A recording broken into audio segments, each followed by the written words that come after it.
We are live from the Spero Clinic here in Fayetteville with an amazing graduation today. Jordan, I'm so proud of you. You've worked incredibly hard to get to this moment. You never gave up. You always said yes to everything. You tried your hardest in every treatment. I'm so proud of you. I'm excited for this day.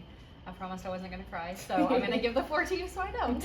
Thank you. And before I forget, I'm going to miss our daily talks about dogs and cows and everything else. Yes. So before we get started, I just wanted to say I'm so glad not to need this thing anymore.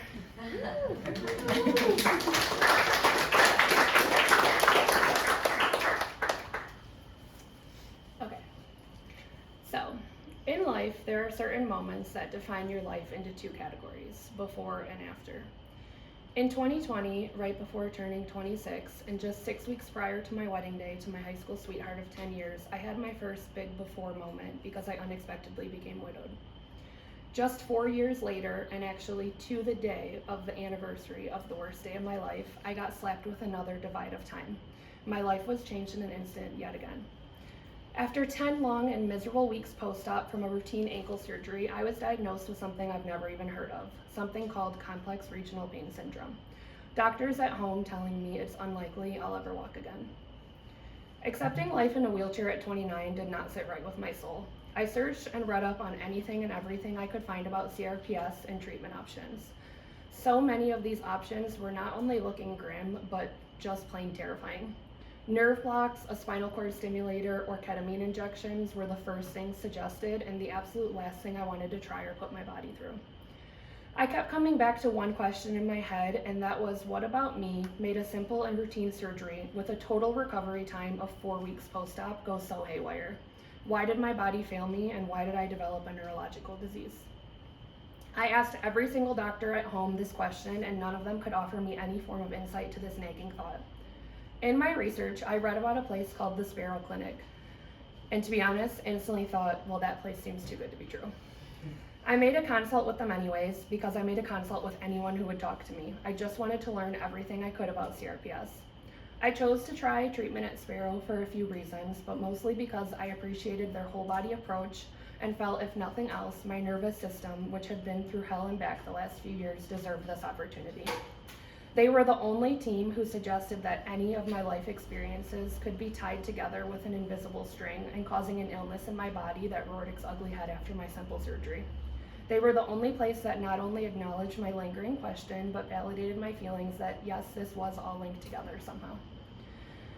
I'm proud of myself for trusting my gut and can say I made the best decision because I stand before you today doing things I never thought would be possible for me again. For starters, I'm standing. All by myself, without crutches or that annoying knee scooter. I'm pain-free, medication-free, and in remission from this horrible disease. Back in February, I wasn't the only one who got a life-altering diagnosis, because when you receive news like this, your person is also directly affected. Luckily for me, I have a pretty amazing one who never stopped or hesitated to step into his new role of caretaker to a 29-year-old. Mark, thank you for being my rock these past few months and always. I also wanted to thank my family for believing in me and pushing me to do the right thing for me. They say all things are possible when you believe, but man, it sure does make believing in yourself easier when you have people in your corner who do it so fiercely. And of course, I have to thank my eyes in the sky and guardian angel always, Crispy. Thank you all for standing by my side. Well,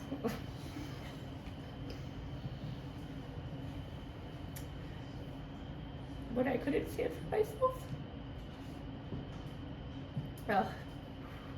Okay.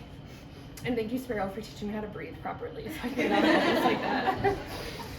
My sister told me recently that it was nice to see some kind of sparkle of life back in my eyes, and honestly, I owe it all to this place.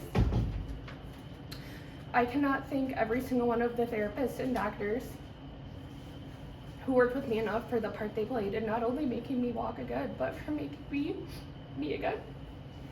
I especially wanted to thank Dr. T and my NMR dream team, Aniston and Chelsea. Come on, I'm not staying up here alone anymore. Me and these girls went through some stuff together, let me tell you.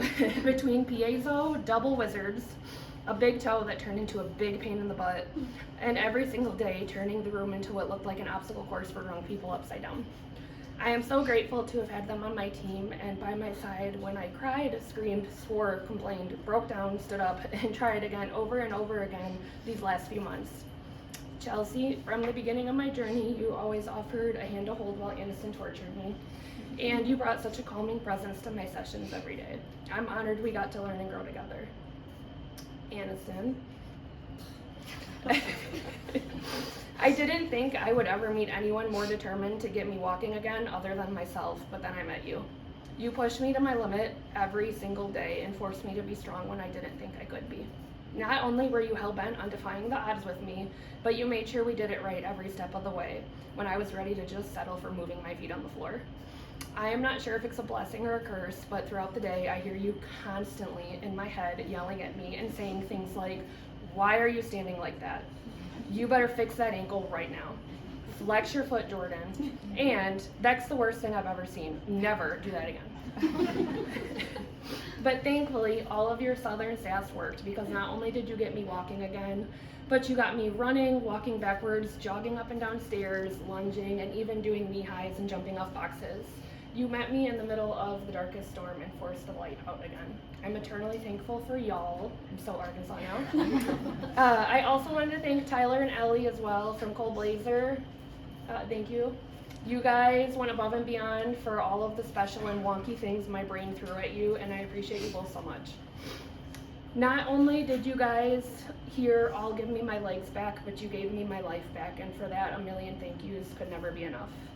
The Spero Clinic is a place where feelings of complete hopelessness turn into hope. It's a place where pain is turned into power. It's a place where words like devastation, disease, and despair become a thing of the past and not just a way of life for you to accept and deal with. Those things that once ruled every aspect of your life become a chapter of your story and not the entire book, and instead are replaced with things like possibilities, newfound perspective, a regulated nervous system, and actually looking forward to your future again.